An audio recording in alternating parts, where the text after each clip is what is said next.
2026ஆம் ஆண்டு தேர்தலை ஒட்டி பரப்புரை நிமித்தம் 234 சட்டமன்ற தொகுதிகளில் கழகத்தினுடைய முன்னோடிகள், மூத்த முன்னோடிகள், கழகத்திற்காக தியாகம் செய்தவர்கள், கழகத்திற்காக பாடுபட்டவர்கள், மொழிப்போர் தியாகியெல்லாம் சென்று அவர்களுக்கு மரியாதை செலுத்த வேண்டும் என்று ஆணையிட்டு அதனுடைய முன்னோட்டமாக இன்றைக்கு காலையிலே புளியம்பட்டி நம்முடைய சாதனை செம்பல் பெரியவர் PAS உடைய நினைவிடத்துக்கு சென்று அங்கே மலர் மாலை வைத்துவிட்டு பேரறிஞர் அண்ணா அவர்களுக்கு மலரஞ்சலி செலுத்திவிட்டு அதற்கு பிறகு பவானி சாகர் அணை கட்டுவதற்கு பேருதவியாக இருந்த MA ஈஸ்வரனுடைய அவருக்கு மரியாதை செலுத்திவிட்டு நம்முடைய மாவட்ட கழக செயலாளர் நல்லசிம் அவர்கள் கூறியதைப் போல இன்றைக்கு பல்வேறு நிகழ்ச்சிகள் கலந்து கொண்டு சிறப்பித்திருக்க இருக்கிறோம்.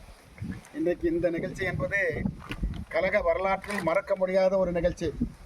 1938-39 அதுக்கு பிறகு 1966-65ஆம் ஆண்டு நடைபெற்ற மொழிப்போர் தியாகிகள் கூட்டத்திற்கு தியாகிகள் நினைவிடத்திற்கு செல்லுகின்ற மகத்தான வாய்ப்பை பெற்றிருக்கிறோம். அன்றைக்கு உயிர் நீத்த தாளமுத்து நடராஜன், கீழப்பழவூர் சின்னசாமி, அதே மாதிரி விராலிமலை சண்முகம், கேரனூர் முத்து, சத்தியமங்கலம் முத்து, இது மாதிரி உடையலைப்பாளையம் வேலாயுதம், வேலமேடு தண்டபாணி போன்ற எண்ணற்ற தியாகி மாறவர்கள் தன்னுடைய உயிரை தியாகம் செய்ததன் காரணமாகத்தான் இந்த மொழி காக்கப்பட்டது, தமிழினம் காக்கப்பட்டது என்ற மிகப்பெரிய வரலாறு படைத்தவர்கள் இந்த முத்தை போன்றவர்கள்.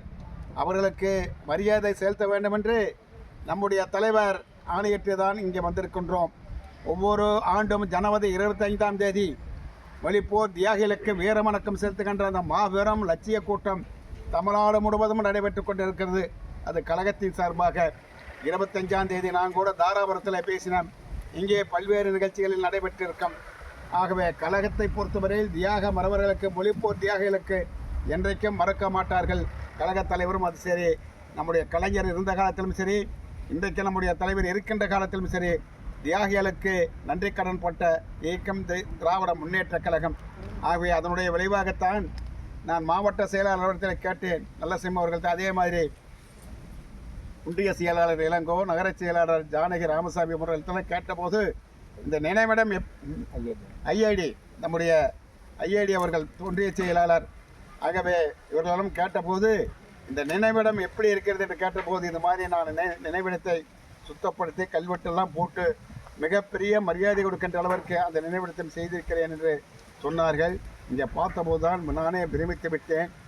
இன்றைக்கு இந்த தியாகத்திற்கு செய்த ஒரு மரியாதை இன்றைக்கு இந்த புனரமைப்புப்பட்டு இன்றைக்கு இந்த நிகழ்வு நடைபெற்று கொண்டிருக்கிறது. இங்கே வந்த உடனே நம்முடைய கழகத்தவர்கள் எல்லாம் சொன்னார்கள், தியாகி முத்துவனுடைய குடும்பம் மிகவும் ஏழ்மையில் இருக்கிறது, அவரை சார்ந்தவர்கள் மிகவும் ஏழ்மையாக இருக்கின்றார்கள், அவருக்கு ஏதாவது செய்ய வேண்டும் என்று கோரிக்கை மேலே கொடுத்திருக்கின்றார்கள்.